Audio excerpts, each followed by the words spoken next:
Bismillahirrahmanirrahim. Assalamualaikum warahmatullahi wabarakatuh. Saya Sania Herianti, NIM 1802407. Saya dari Prodi Administrasi Pendidikan Universitas Pendidikan Indonesia.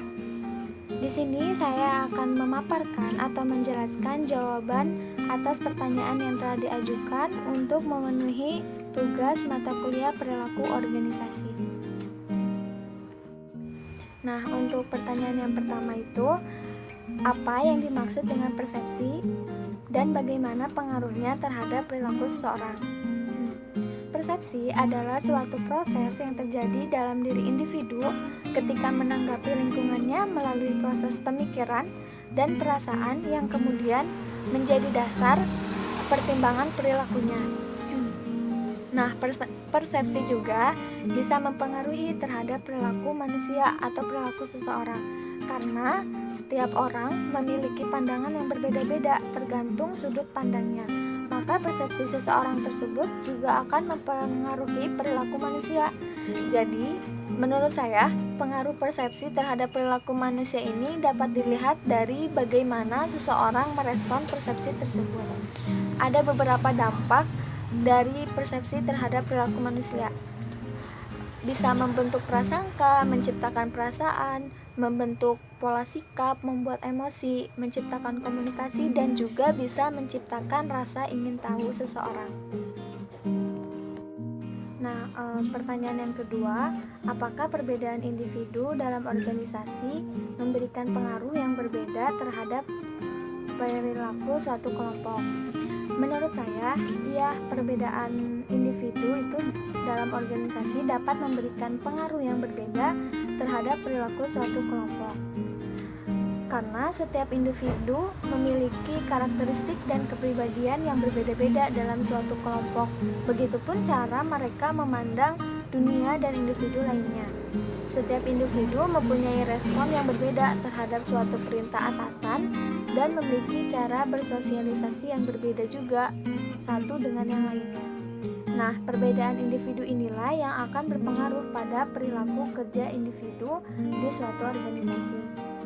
Perilaku organisasi itu sendiri merupakan hasil interaksi individu dengan individu lainnya dalam suatu organisasi.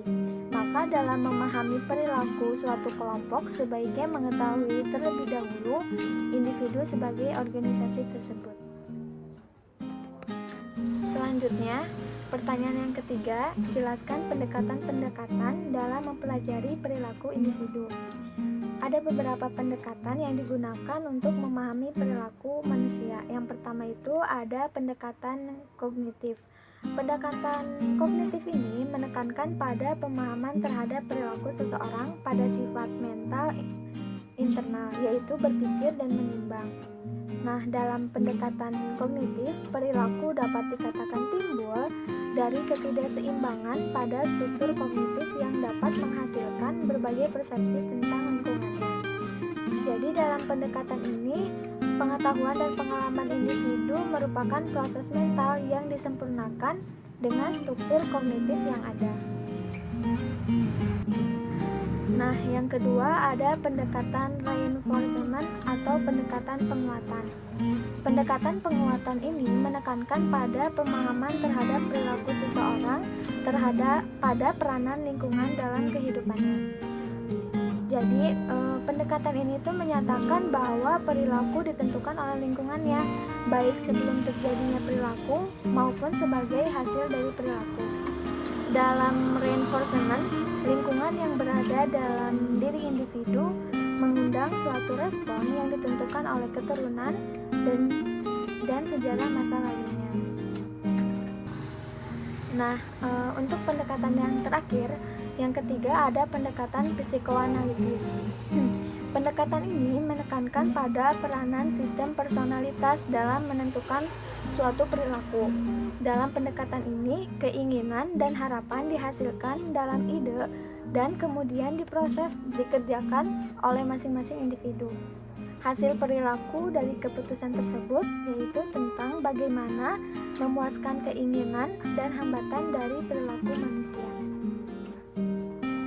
Nah, untuk pertanyaan yang terakhir, yang keempat, apa yang dimaksud dengan multiple intelligence dan bagaimana pengaruhnya terhadap perilaku individu dalam organisasi. Multiple intelligence atau kecerdasan majemuk merupakan kecerdasan ganda yang dimiliki oleh seorang individu. Manusia tidak hanya memiliki kemampuan atau keahlian dalam satu bidang saja, tetapi juga sangat memungkinkan memiliki kemampuan dalam berbagai bidang. Seseorang yang ahli dalam bidang tertentu bisa jadi dia juga memiliki keahlian di bidang lain jika potensinya dikembangkan dengan baik.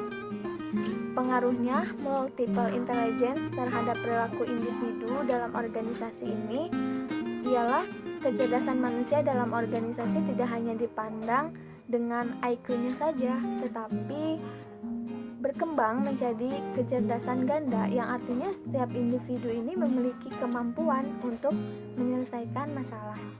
Hal ini sangat menguntungkan dalam suatu organisasi jika setiap anggotanya memiliki banyak kemampuan.